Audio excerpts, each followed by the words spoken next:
Without better planning, 2020 could be the darkest winter in modern history. Britain is braced for a dark winter as new measures are deployed to stem a surge of coronavirus. New signs of a fall surge and perhaps an even more painful winter as coronavirus cases soar in the U.S. We're about to go into a dark winter. A dark winter. This message is for anyone who has concerns about the upcoming U.S. elections, the potential for chaos and civil unrest, or those who fear what a second wave of COVID-19 could mean for the future of humanity. If you have found this message on your own, please share it with your friends and family. If someone you care about recommended this to you, please watch it and do so with an open mind.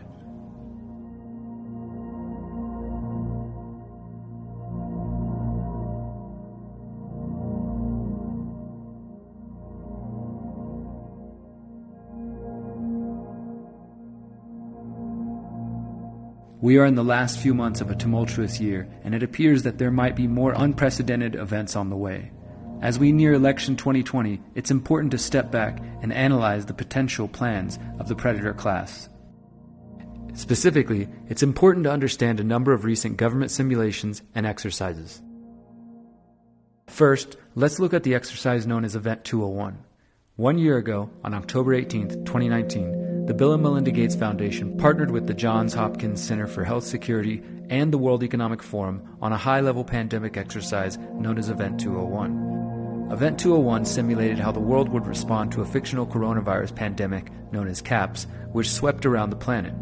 The simulation imagined 65 million people dying, mass lockdowns, quarantines, and censorship of alternative viewpoints under the guise of fighting disinformation, and even floated the idea of arresting people who question the pandemic narrative. The outcome of the CAPS pandemic in Event 201 was catastrophic. Coincidentally, one of the players involved with Event 201 was Dr. Michael Ryan, the head of the World Health Organization's team responsible for the international containment and treatment of COVID-19. Dr. Michael Ryan has called for looking into families to find potentially sick individuals and isolate them from their families. Due to the vast web of connections between Bill Gates and nearly every organization connected to the COVID-19 fight, a growing number of researchers are questioning the motivations of Gates and other officials involved in the Event 201 exercise. Crimson Contagion and Clade X. Another important exercise was known as Crimson Contagion and simulated an outbreak of a respiratory virus originating from China. From August 13 to August 16, 2019, Trump's Department of Health and Human Services, headed by Alex Azar, partnered with numerous national, state, and local organizations for the exercise. According to the results of the October 2019 draft report, the spread of the novel avian influenza named H7N9 resulted in 110 million infected Americans, 7.7 million hospitalizations, and 586,000 deaths. Another simulation known as Clade X took place on May 2018. This event examined the response to a pandemic resulting from the release of a fictional virus known as Clade X. In the simulation, the virus was released by a terror group called A Brighter Dawn.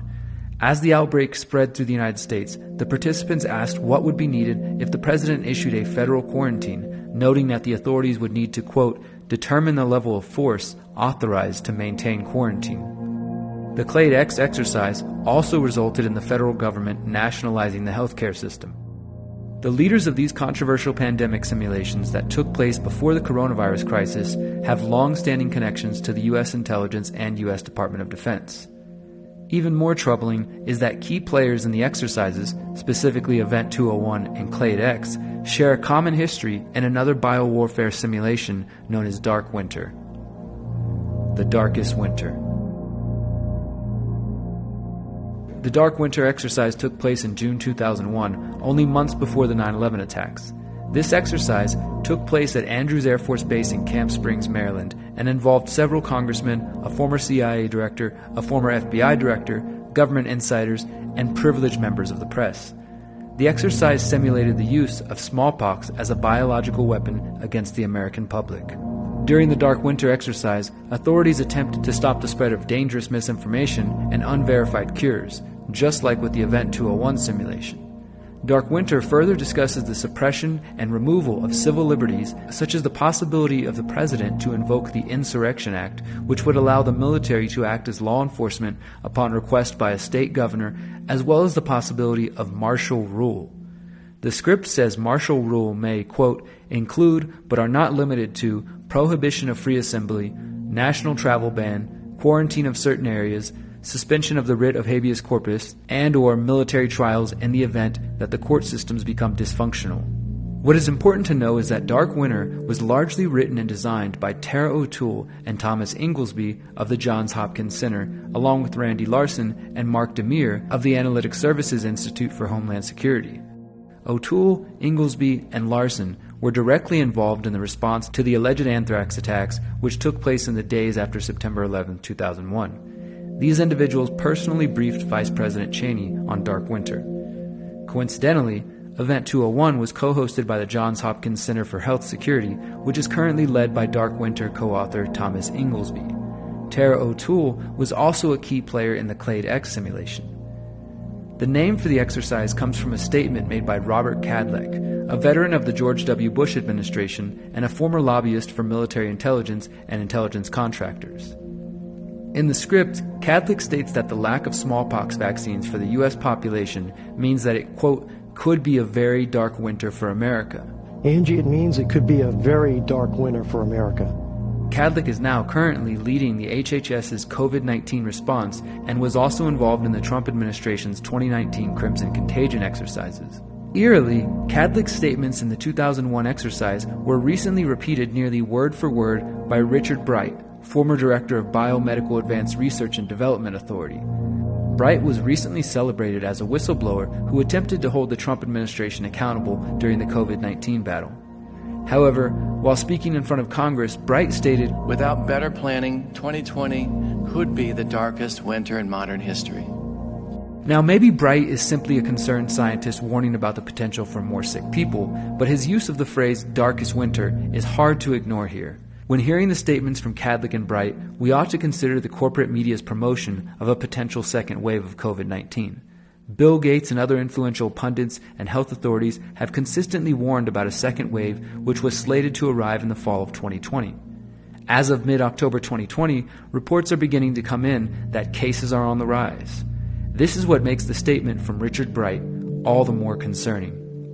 This leads us to a number of recent simulations of the 2020 U.S. election which have resulted in chaos and potential civil war. It would be easy to dismiss these exercises as politically driven fantasy if the people involved had not already publicly advised their candidates not to concede the election under any circumstances.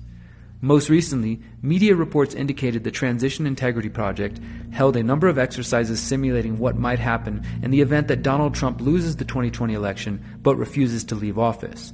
The TIP itself is a secretive group made up of never-Trump neocon Republicans and Democrats associated with the Obama administration and Hillary Clinton. The Boston Globe reported that the TIP met in June to simulate the 11-week period between Election Day on November 3rd and Inauguration Day on January 20th, 2021.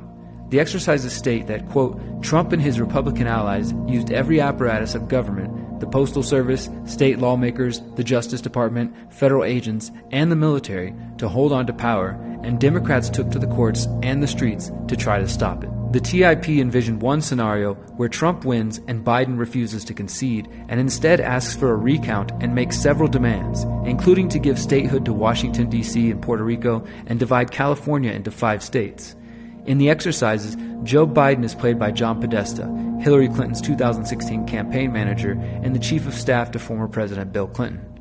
The simulations essentially end in a constitutional crisis where there is no clear president and the Supreme Court, or possibly the military, play a deciding role. This unprecedented event could be disastrous for American life, as it is very likely that activists from both sides of the vote would take to the streets to protest what they believe is a theft by their opponents. And if you think protests and fights between extreme leftists and extreme right-wingers are contentious now, just wait until they both feel shafted during the presidential election. Those opposed to Trump will claim Biden won and Trump is attempting to steal the election and create a fascist dictatorship. The Trump supporters will say the satanic radical leftist Democrats are attempting a coup to establish a communist police state.